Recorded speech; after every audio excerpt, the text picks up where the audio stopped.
చెప్పేది ఏం లేదు. భరణి గారు ఎలిమినేట్. సో ఎందుకు ఎలిమినేట్ అయిందని మనం ఆలో ఒక వీడియో చేసినా, మనం చూడకపోతే ఆ వీడియో చూడండి. కాకపోతే మనం ఈ వీడియోలో మాట్లాడుకున్నది సో ఎలిమినేషన్ ప్రాసెస్ ఏ విధంగా జరిగింది, అలానే సేవింగ్స్ ఏ విధంగా ఉన్నాయి అని చెప్పేసి మాట్లాడుకుంటాము. ఇది కాకుండా పవరస్రా ఉన్నప్పుడు ఇమాన్యుయల్ సో ఎందుకు రామును సేవ్ చేసిండు, భరణి గారికి అది ఎందుకు ఉపయోగించలే అని చెప్పేసి ప్రతి ఒక్కరికి చిన్నప్పటి డౌట్ వచ్చి డౌట్ ఖచ్చితంగా వచ్చిందని నేను అనుకుంటున్నా. సో నాకు కూడా అలాంటి డౌట్స్ కొన్ని ఉన్నాయి. మరి ఆ పాయింట్స్ నేను రేజ్ చేస్తా. మరి మీకు అలా అనిపించిందంటే కింద మీరు కింద కామెంట్ చేయండి, మరి అది కరెక్టా కాదా అని చెప్పేసి. ఎందుకంటే ఇమాన్యుయల్ అలా చాలా బాగా ఆలోచిస్తారు కదా. సో అలాంటి పర్సన్ అక్కడ ఆ టైంకి ఆలోచించిన విధానం అనేది నాకు కొంచెం వెరైటీగా అనిపించింది అనమాట. ఏదో టాస్క్ గేమ్ అని చెప్పేసి ఓ రీజన్ చెప్పింది, కానీ వాంటెడ్గా అయితే తన పౌరాస్త్రాన్ని అయితే అక్కడ భరణికి వాడుకోవద్దనే ఆలోచనతోటి అలాంటి రీజన్ చెప్పిందని నేను అనుకుంటున్నాను. ఎందుకంటే రేపటి రోజు టార్గెట్ అవ్వద్దనే ఆలోచన మెయిన్గా అదైతే తనకుందని అనిపించుండే. సో ఇది మొత్తం చూసిన తర్వాత కనిపించుండే కావాలనే భరణి గారిని ఎలిమినేట్ అయితే తెలుసు, కానీ తనకు వాడొద్దనే ఆలోచన సంథింగ్ ఏదో ఈ మధ్యలో వాళ్ళ మధ్యలో కొంచెం కలవట్లేదు. కొంచెం ఆ ఒరుగులు అంటారు కదా, మనకు కొంచెం తెలుగులో మనకు తెలంగాణలో బాగా తెలుసు ఇలాంటి మాట. అంటే వాళ్ళ మధ్యలో సఖ్యత లేనప్పుడు సో ఏ విధంగా తొక్కుదామాతో దొరికినప్పుడు చూసుకుందాం పట్టలేవు అని సంగతి అన్నట్టు ఉంటుంది అనమాట వర్షన్. సో మేబీ అదే చూసిండా, అలాంటి టైం కోసం చూసి ఇలాంటి టైం వచ్చినప్పుడు ఇక్కడ ఉపయోగించుకున్నాడా అని చెప్పేసి నాకు అనిపించిండే. సో వీడియో చూడండి. ఈ వీడియో గురించి ఈ వీడియోలో మనం కొంచెం అయితే క్లారిటీగా మాట్లాడతా. సో తర్వాతకి మీ ఒపీనియన్ కింద కామెంట్ చేయండి. సో లేట్ లేకుండా మనం ముందు ప్రాసెస్ గురించి మాట్లాడదాం. అలానే ఇంకో పాయింట్ ఏంటంటే, ఎవరన్నా మన దగ్గర ఉన్నప్పుడు వాళ్ళ వాల్యూ తెలియదబ్బా ఫస్ట్ పాయింట్.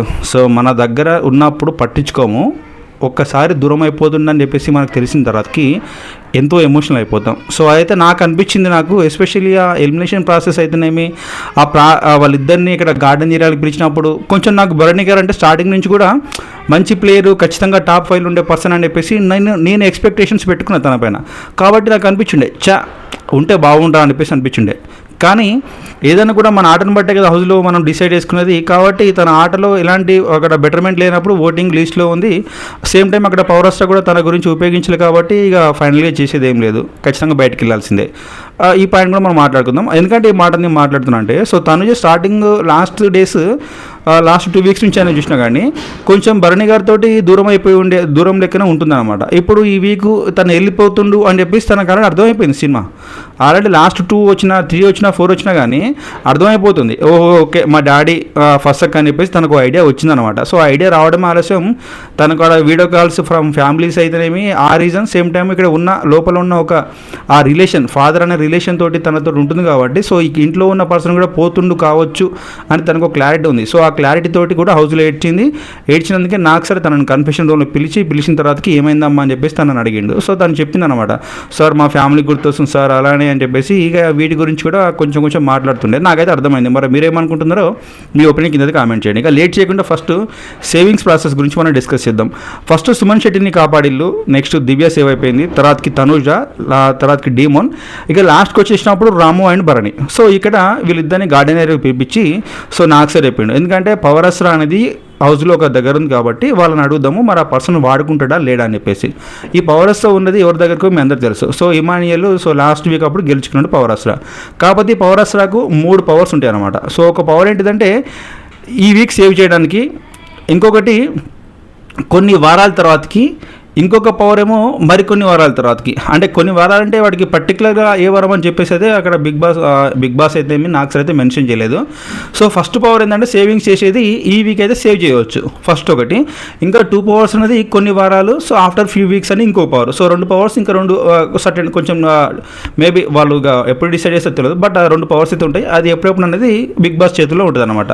సో చెప్పిండు, సో ఇప్పుడున్న పవర్ని నువ్వు ఉపయోగించుకోవాలనుకుంటున్నావు అని చెప్పేసి అడిగాను అనమాట. సో అప్పుడు తను ఉపయోగించుకుంటా అని చెప్పేసి అన్నాడు. నాకు అదే అనిపించింది, తను ఉపయోగించుకుంటా అని చెప్పినాక కూడా ఎందుకు భరణి గారు ఎలిమినేట్ అయిపోయిందని అనిపించింది. ఎందుకంటే ఎప్పుడైనా కూడా ఒకవేళ ఈ పవరాస్త్రాన్ని ఉపయోగించుకుంటే డెఫినెట్గా ఇమాన్యుయల్ ఉపయోగించుకుంటే భరణి పైన ఉపయోగించుకుంటాడు అని నేను అనుకుంటున్నా. సో నేను అనుకున్నా మెయిన్గా, అందుకనే నాకు అనిపించింది. సో ఏంది ఇందులో ఆలోచించే పర్సన్ భరణి గారి గురించి ఆలోచించకుండా రాముకే సేవ్ చేసిండు ఎందుకు అని చెప్పేసానుండే. బట్ తన రీజన్ ఏంటంటే రాము స్టార్టింగ్ నుంచి వచ్చినప్పుడు కూడా తన బెటర్మెంట్ ఇస్తుండు, పవర్లో అంటే ఏదన్నా టాస్క్లో బాగా ఆడుతుండు, గేమ్స్ అలానే క్యాప్టెన్ అయ్యిండు. సో రకరకాల రీజన్స్ తన గురించి ఎంత మంచి ఉందో అంత మంచి చెప్పుకుంటూ పోయాడు. సో తనకు నేను సేవ్ చేస్తున్నాను చెప్పేసి అన్నాడు.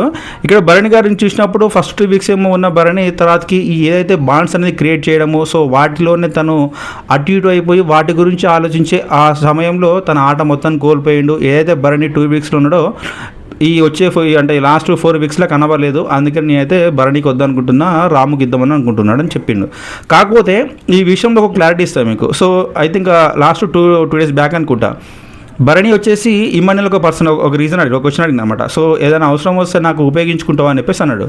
అప్పుడు ఇదే టాపిక్ని ఇమాన్యుల్ సంజన గారి దగ్గరికి వెళ్ళిన తర్వాతకి మాట్లాడితే, అప్పుడు సంజన గారు చెప్పి ఒక పాయింట్ చెప్పి, అమ్మ భరణి అన్న అప్పుడెప్పుడు గురించో ఇప్పుడు ఆలోచిస్తున్నావు అని చెప్పేసి అన్నాడు. కాకపోతే ఏంటంటే భరణికి అప్పుడే స్టార్ట్ అయిపోయింది, లోపల ఎక్కనో అది.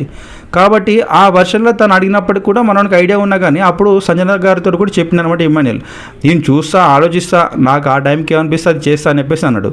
ఇక్కడ మెయిన్గా నేను ఎందుకంటున్నా అంటే, కావాలని ఇక్కడ భరణికి ఉపయోగించకుండా రాముకు ఉపయోగించడానికి చెప్పడానికి రీజన్ ఏంటంటే, సో రామును ఇప్పుడు ముగ్గురికి మంచి బాండింగ్ ఉంది. సో ఇందులో కంపేర్ చేస్తే భరణి అండ్ ఇమాన్యుల్, సో వీళ్ళిద్దరు మంచి క్లోజ్ ఉన్నారు స్టార్టింగ్ నుంచి కూడా.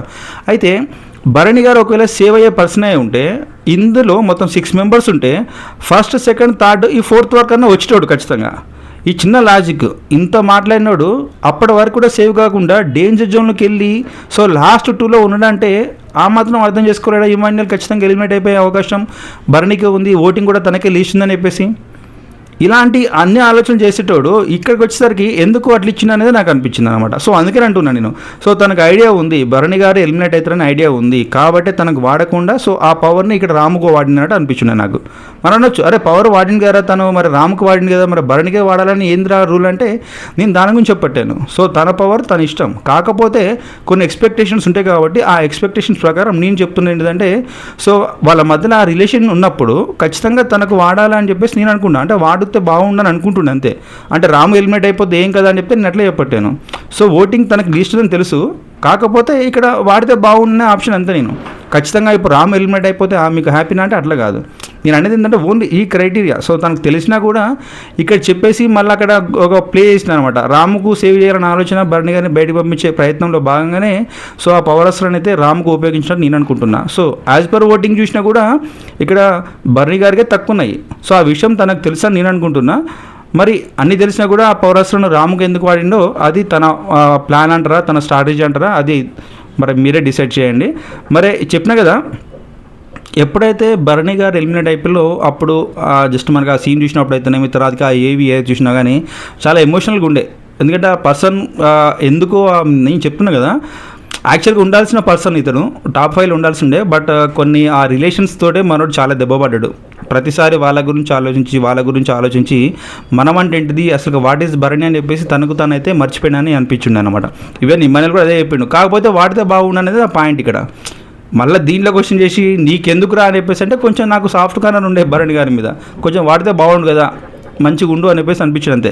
రాముకు వాడినంత మాత్రాన్ని నేను కక్ష కట్టేదో ఇట్లా కాదు, ఇది పెద్ద అది కాదని చెప్పట్లేను, కాకపోతే వాడితే బాగుండు అని నాకు అనిపించింది. ఎందుకంటే ఒకవేళ అక్కడ చెప్తే బాగుండు, ఖచ్చితంగా నాకు సార్ చెప్పినాడు, ఖచ్చితంగా నువ్వు ఎవరికి వాడితే వాళ్ళు ఓడిపోతారు అంటే ఇక్కడ ఒకరికి వాడినావా అని చెప్పేసి అంటే మిగతా వాళ్ళు ఖచ్చితంగా ఎలిమినేట్ అవుతున్నప్పుడు సో అక్కడ ఎవరో ఒకరు ఖచ్చితంగా ఎలిమినేట్ అయ్యే అవకాశం ఉన్నప్పటికీ కూడా ఎక్కడో ఆ ఛాన్స్ని ఉపయోగించుకొని భరణి గారిని సేవ్ చేస్తే బాగుండని నా ఆప్షన్. అంతేగాని ఇక్కడ వేరే ఏదో వాంటెడ్గా మనం మాట్లాడినట్టు కాదు, నాకు అనిపించింది కాబట్టి చెప్తున్నా. సో అది రైట్ ఆర్ రాంగ్ అనేది మీ ఇష్టం, మీ ఒపీనియన్ మీరైతే కింద కామెంట్ చేయండి.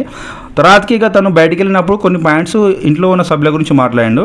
సో ఇమ్ముతోటి కూడా వాళ్ళ మధ్యలో కొంచెం ఆ రిలేషన్ అంతంకి వచ్చినప్పటి నుంచి కూడా చెప్పిన ప్రోమోలో చూసిన నేను ఇమాన్యుల్, సో నేను ఇమ్ము అని చెప్పేసి మాట్లాడిన మాట అలా ప్లే చేసిళ్ళు. సో మనం స్టార్టింగ్ నుంచి కూడా మనం ఒక పని గురించి మనం మాట్లాడకుండా ఒక టార్గెట్ పెట్టుకున్నట్టు ఉన్నాం కదా, సో అది గుర్తుంచుకో, అదైతే మర్చిపోకు మైండ్లో. సో నేను చెప్పేసి అన్నాడు. నెక్స్ట్ తనుజకి సో చెప్పిన అనమాట, ఎవరి మీద డిపెండ్ అవ్వకు, అట్లా అని చెప్పేసి బ్లైండ్గా కూడా ఎవరిని నమ్మకు, నీ ఆట నువ్వు పర్ఫెక్ట్గా ఆడు, మంచిగా ఉండమ్మా అని చెప్పేసి అన్నాడు.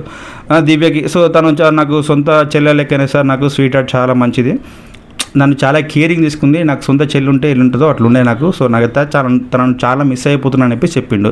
సో నెక్స్ట్ డీమోన్ చెప్పిండు సారీ, ఎందుకంటే సో నా వల్ల హౌస్లో ఎవరికైనా అన్యాయం జరిగిందంటే తెలిసి నేను చేసిన అన్యాయం అనేది అదైతే నీకే అనిపించిండే, సో సారీ డీమోన్. సో నీకైతే ఏదైతే మాట ఇచ్చినావు అంటే తనకి ఇచ్చిన మాట ఏంటంటే కామన్గా అక్కడ వాళ్ళ మధ్య స్టార్టింగ్లో డిస్కషన్లో సో ఏదైనా సీరియస్గా తనకు ఏదైనా సంథింగ్ ఆపర్చునిటీ అవకాశాలు నీకు కల్పిస్తా అని చెప్పేసి చెప్పింది అనమాట. సో దాని గురించి మనం డిస్కస్ చేసిండు. సో నా పాసిబిలిటీ ఎంత ఉంటుందో నా చేతనైన పని అయితే నేను చేస్తాను, నీకు మ్యాక్సిమం అయితే అవకాశాలు ఇప్పించే ప్రయత్నం చేస్తాను అని చెప్పేసి చెప్పిండు. సో అయితే మొత్తానికి ఇది ఈ ఎపిసోడ్లో షార్ట్ కట్ రివ్యూ. ఇక మొత్తం స్టార్టింగ్ అంతా ఎలా పండగ కాబట్టి చాలా పెద్ద సోది ఉంటుంది, వాడి గురించి చెప్పదలుచుకోలేదు. ఇదైతే ఎస్పెషల్లీ ఎలిమినేషన్ ప్రాసెస్ అందులో జరిగింది ఏంటిదని చెప్పిన. అయితే ఈ వీడియో మీకు నచ్చిందని నేను అనుకుంటున్నా. మీకు నచ్చినట్టయితే లైక్ చేయండి, షేర్ చేయండి. Don't forget to subscribe our channel Srikanth mix. దీని తర్వాతకి మనోడిది బజ్ ఇంటర్వ్యూ ప్రోమో వస్తుంది, ఆ వీడియో కూడా చేసి మళ్ళీ అప్లోడ్ చేస్తాను.